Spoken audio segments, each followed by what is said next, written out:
Hey guys, we just had an amazing session with Gil, and he was so gracious in coming afterwards here to the after party that we always have for question and answer. And there was a couple of things that we didn't get to that I thought that are important and that we should get to them. And one of the things from my end is a really tough subject. It's important that we talk about this, but have you had? Let's talk a little bit about the racial tension and stuff that's going on in the world, and especially in relating to our business. Have you experienced racial discrimination in our business? Have you had any of that kind of issues, let's say? Yeah, I mean, for sure, right? Okay. Think I think just in terms of the black experience in America, at some point you're going to come across some type of racial profiling and treatment because of the color of their skin. Um, and so, a lot of times we paint this box of like, you know, you have to call me the N word in order for you to, you know what I'm saying? Like Yeah. we paint this kind of box, and it's really there's this other thing as well of being black in America and growing up and feeling like you're just less than, you know, and no matter what you do, someone else is always going to be controlled, right? And that's okay, but you're never going to do this. It's always this. And if you do this, it's always going to be this. You know what I'm saying? So Wow.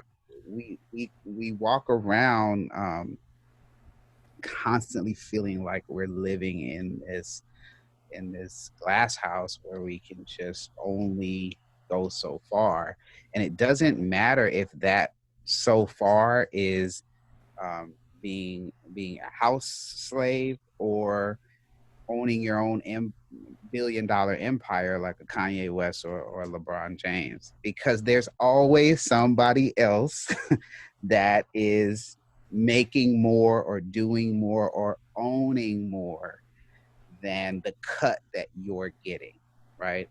Or controlling more. So we just kind of always feel like this is not our world. This isn't our space. We're just kind of figuring out how to be in it. So not sure if that made I'm sense. No, it does. I'm trying to educate myself. I grew up with privilege, dude. Honestly, I grew up in a middle class family, a white middle class family in a white neighborhood, and so I I and this is the truth. I don't see skin color. Like, all of people that I've had relationships with that are African American, it's like I don't see them as African American. I just see them as badass musicians or badass at what they do or, whatever. And so I'm learning like stuff like this. And it makes me sad that that is how. Listen, I get the whole thing about, you driving around in a car and cops pulling you over. The chances of you getting in trouble or getting shot is way higher than me. I get that part of it, but I'm just trying to put this a spin on in our industry how that is. It makes me sad that you say that you always are feeling less than. And my question is, what do we do to change it? How can we change it? Yeah. Man, I think that's a very loaded question, and kind of it has so many different components. Yeah. Um, I think a conversation, is in need, because it's almost as if all this stuff happened and then it just kind of got washed away without I a know. real, hey man, we did this and we're sorry. Okay, now let's. Like that part is an important part. And for the people who are married, we know how important it is to say to your wife, I'm sorry. Yeah, I totally. acknowledge how you're feeling, right? It doesn't matter that we want to move past it and we want to look forward and find a solution. It matters to them that we acknowledge what and how it made them feel. And then we can move forward. And that part has not happened in this country. So we can start there, by having that conversation. And I think that would open the gates for, for us to kind of get some balance. I want this business to get to a point where I'm just speaking about our business now. The world is that's a lot bigger discussion. You know what I mean? It's like, but I'm speaking about in our business. I would love to see a situation where, and for instance, an African American mixing Motley Crue, you know what I mean? Which is just not the way that it is right now. But I don't know how we get around those stereotypes, right? But we have in our business, there are black engineers that are getting hired by black artists, and black artists or black engineers not being hired by white artists. And I want to, how do we do this? Like, how do we get people? I don't know. I'm trying to wrap my head around it, honestly. And figure it out. I don't know that you have the answers or if I have the answers, but I really do. I really want to get to a place where I'll go one step further. What about an African American woman engineer mixing Motley Crue? Right? Like that's what I want to see in my lifetime. And so how do we get there, man? Yeah. So as far as let's be real. Like as far as the stereotypes, they're stereotypes for a reason, right? And I think if we've been touring for a long time now. My my Probably my best tour in terms of the flow, how it went, the staff. I was running playback for a group for my friends. My friend founded this group called Mindless Behavior, and they were like a B2K, you know what I'm saying, like a reinvention of them. And so there were four black young kids, and they got an opportunity to go open up for Backstreet Boys on their tour. And so my friend calls me. He's like, "Gil, I need you. This is the budget, but we have this amazing experience. I just need you to run playback and hook up their lavaliers." And so I wasn't doing anything, and I was Awesome. like, "All right, I got you." Man, this tour, I've never been on a tour like this, and it's the Backstreet Boys, so it's all white crew. You know, it was so organized. Like when I walked into the arenas every day, dead silence. Right. I don't know what that's like. I'm used to walking into absolute chaos, right? And so dead silent. The entire crew knew who I was. I'm just hooking up lavaliers and literally pressing spacebar for a 15-minute show. But everybody, hey Gil, how's it going? Catering was crazy. Everybody had each member of the Backstreet Boys had like their family traveling with them, and so that was the first time I've ever experienced. I mean, if I want my wife to come to the show, I have to go through so many loops, and Totally. I'm the music director. Like, you know what I'm saying? But that's what I'm used to. And so it becomes a norm. So when I go into a different space and they're encouraging my family to come out. We got you. We'll take care of you. Blah blah blah blah blah. I was just like, what is this, and what and what's going on now? That I said that to say, like, there's some cool stuff going on in my world too. You know what I'm saying? Um, we know how to have a good time. You know what I'm saying? The soul of what we do is great. That really can't be duplicated. Um, but there are cultural differences. Yeah. And that probably should be okay, because we just probably shouldn't judge each other based on those cultural differences. Like, that's, to me, that's where it starts to go left. You know what I'm saying? But I see a beauty in the cultures that we have, the different cultures that we have. I also think, and I could be wrong here. I live in this touring bubble for my whole adult life now, and I always thought some of that played into the genre of music. I grew up listening to heavy metal. I worked for heavy metal bands. You know what I mean? And I thought some of that played into that.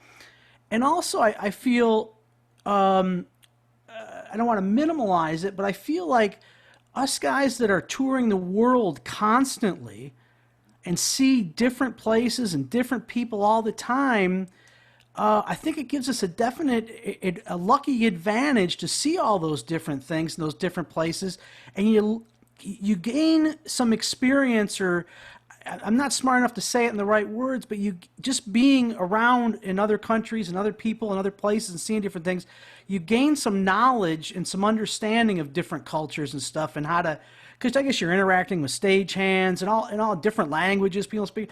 You get some understanding of the whole world, and it gives you a better outlook on it. I feel like for me that I'm lucky that I've had those experiences, and it changes my outlook on and I'm not bagging on any of my other friends, but I've got a lot of people here in Detroit that they don't even leave the city limits. Nothing that there's anything wrong with it, but they don't leave the city limits, let alone go out of the state.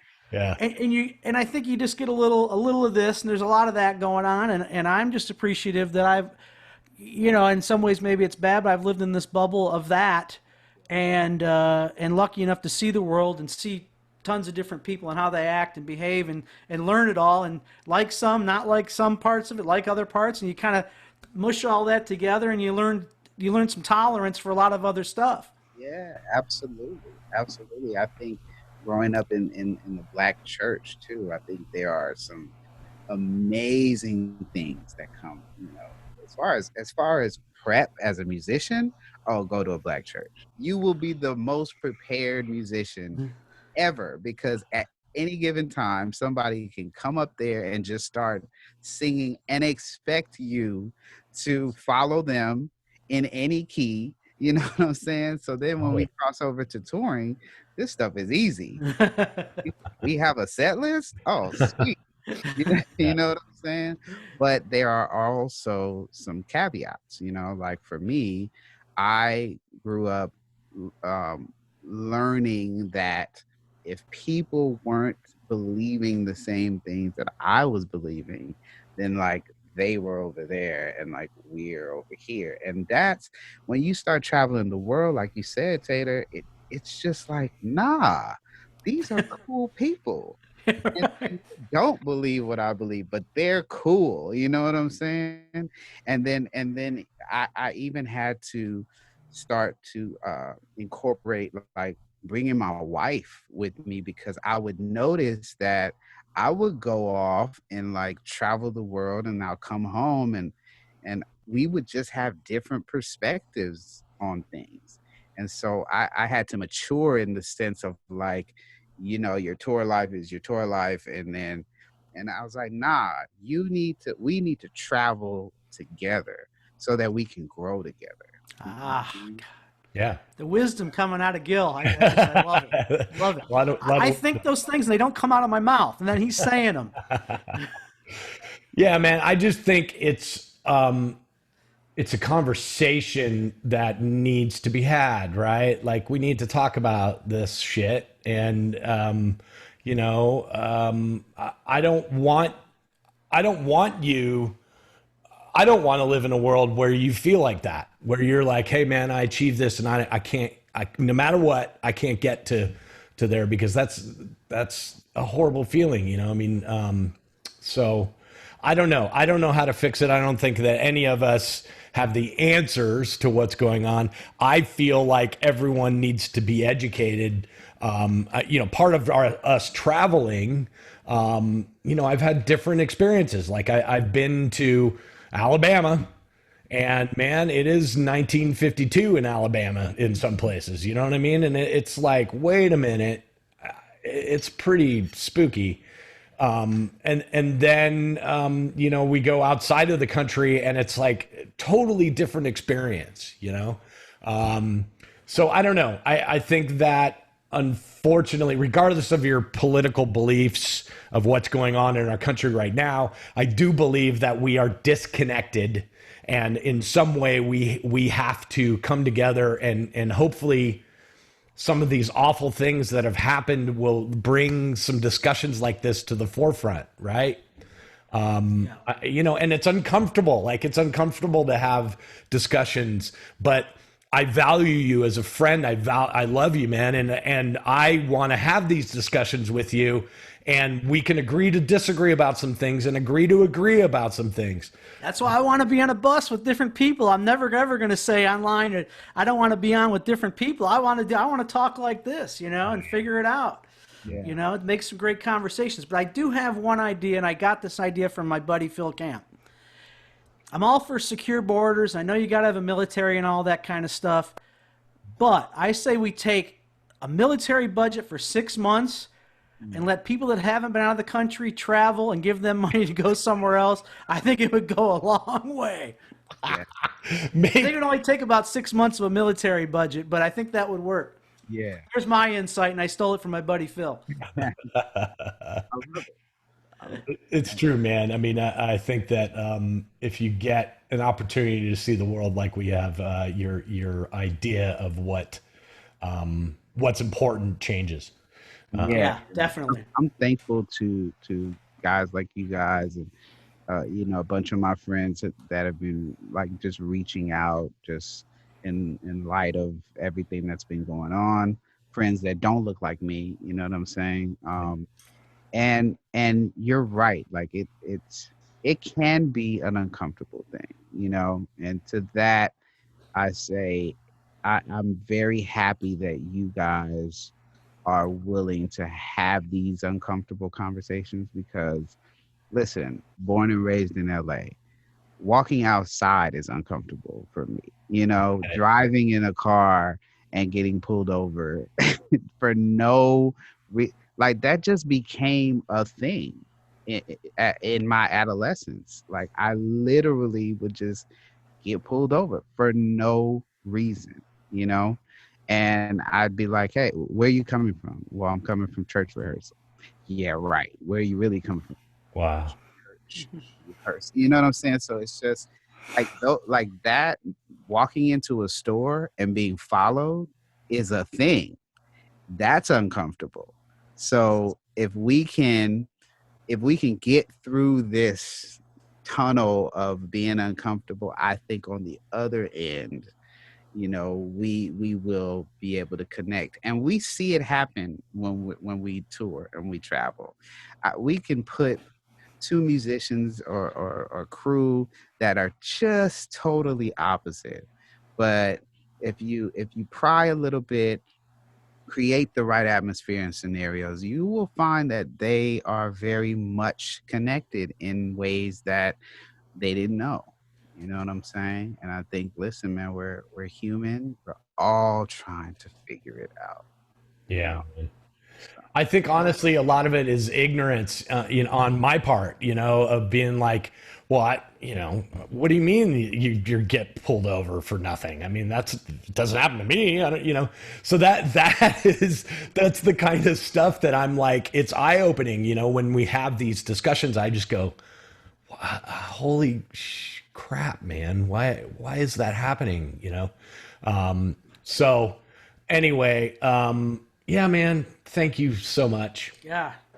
Yeah, for Thanks sure. for willing to go and talk about the things that you do.